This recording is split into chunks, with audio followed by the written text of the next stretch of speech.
So you want to start skateboarding, but you want to take a break from more advanced flip tricks? Welcome to Skate Journey. I'm Mike, and today we're going to be looking at 10 weird skateboard tricks.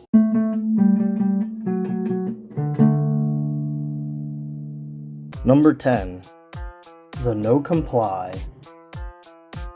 So the foot position for the no comply has your front foot right where a kickflip would be, but your back foot is perfectly centered on the tail. So the way this trick works is imagine doing an ollie, but instead of your front foot lifting up the board, it's your knee or inner thigh that lifts up the board, kind of like this. The first step is to practice that movement of lifting the board with your back knee or inner thigh meet. Keep trying this over and over again to get used to how the board pops up. The next step is to practice putting pressure on your front foot enough that when you take it off, the board flies up. I've seen a lot of people try to jump into no complies, and this is incorrect. Once you practice that enough, go ahead and try the beautiful no comply. It's seriously one of my favorite tricks. An old school trick, but a goodie. Number 9. The no comply frontside 180. So the foot position for this trick is literally exactly the same as a kickflip. So the no comply front one, you're essentially doing a frontside shove, except your front foot leaves the board and your back foot kind of stays on the board. So to practice, just try doing it stationary and throw the trick.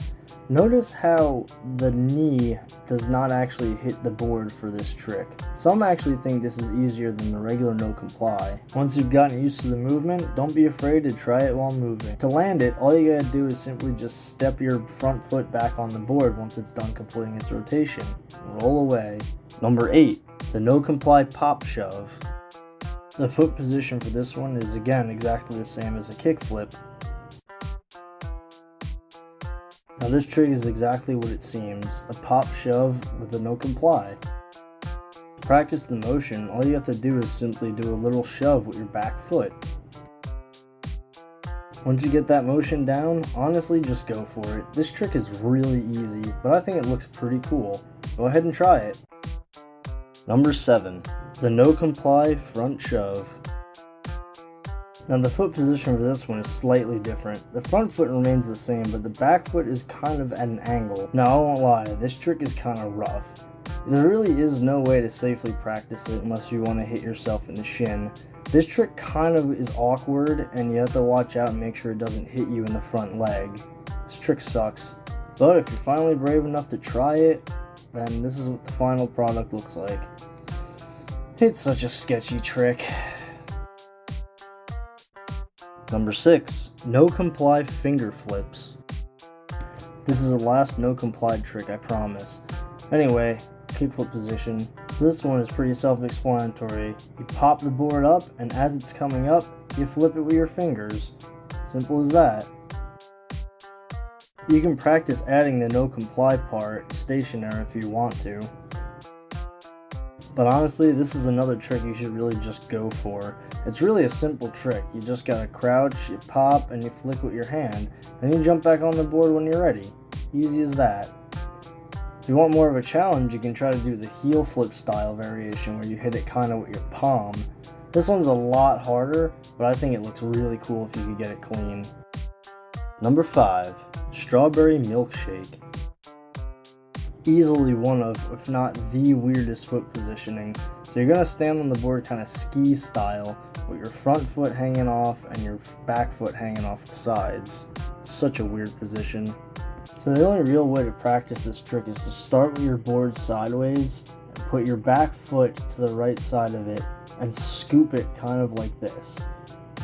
If you do this stationary, however, more likely than not, the board will end up landing 90 degrees too short. The second part is to practice stepping off and making the board rotate as such. Keep practicing and you'll get it eventually. This is a trick that's typically a lot easier while moving. Step off, tilt the board, and then shove and scoop it with your back foot. You're less likely to land 90 degrees short while moving. Number 4. Flamingo. So the back foot is in the same position as the no comply, but the front foot is hanging off at the very edge of the nose. practice for this trick, you're going to pop it up the same way as you would a no comply. Only difference is this time, when you pop it up, you're going to use your back foot to kind of shove it and bring it behind your front foot.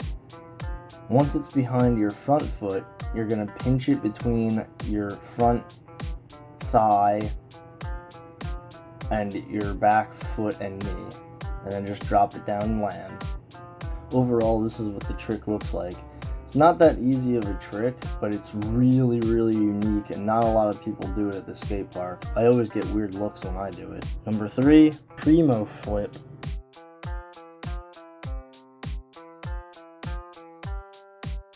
Easily the hardest trick on this list. The foot positioning for just the primo is to have your feet in line with the bolts, with your back foot hanging off at the heel and your front foot hanging off at the toes. So the best way to practice for this trick, the primo itself, is to hold on to a pole or anything, a fence, anything. So what you do, the technique is you put pressure on your front foot to tilt the board 90 degrees in the primo position while stepping on it with your back foot, and then stepping on it with your front foot right afterwards. To land it, all you gotta do is simply lean forward a little bit and put it back to flat. Once you get it down, try doing it without the pole. Once you get into the primo well enough, it's time to try the flip. Now, try this one also while holding onto a pole from starting in the primo position. For me, for some reason, it was harder to do while holding a pole, just because I'm so used to landing it regularly. But to do the flipping part of this trick, you basically move your front foot where what would be a kickflip position, and then your back foot kind of to where a varial flip would be.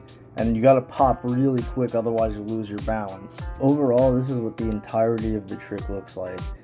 You get into the primo first, then you adjust your front foot, and right when your back foot gets in, you flick. Basically, it's like a varial flip, but like pressured. This one kind of just works when you get it. Number 2, kickflip cancel. The foot position for the kickflip cancel is, you guessed it, exactly the same as a regular kickflip. So the trick with the kickflip cancel is that it's really easy. As long as you can actually catch a kickflip, you can do the kickflip cancel. What the board basically does is, while it pops up, right when it reaches this point, you kick it with your back foot on the heel. Now the tricky part is the timing. What you don't want to do is kick it when it's flat. What that does is makes it go straight down. You want to kick it while it's slightly angled to complete the flip. Overall, the kickflip cancel is just an overwhelming trick. It's really not as bad as it seems. It's actually one of my favorite tricks ever. And finally, number 1, the toe flip. So the foot position for the toe flip, which is a pressure flip, your front foot doesn't matter and your back foot hangs on the very edge of your toes in line with the back bolts. Despite its name, you actually don't need toe shoes to do the toe flip. The way it works is you kind of put pressure on your back foot while simultaneously jumping, and you give it a little bit of kind of a pop shove it scoop. What this does is it adds pressure and makes the board do kind of a varial flip rotation. All in all, this trick isn't that difficult. It's the easiest pressure flip, I think. The only issue I have with it on occasion is that my board will land 45 degrees short, but a revert will fix this. Well, that's it for this week, guys. 10 weird skateboarding tricks. If you like this video, don't forget to subscribe to support my channel. I upload videos every Saturday. Now get out there and get creative. See you guys next week.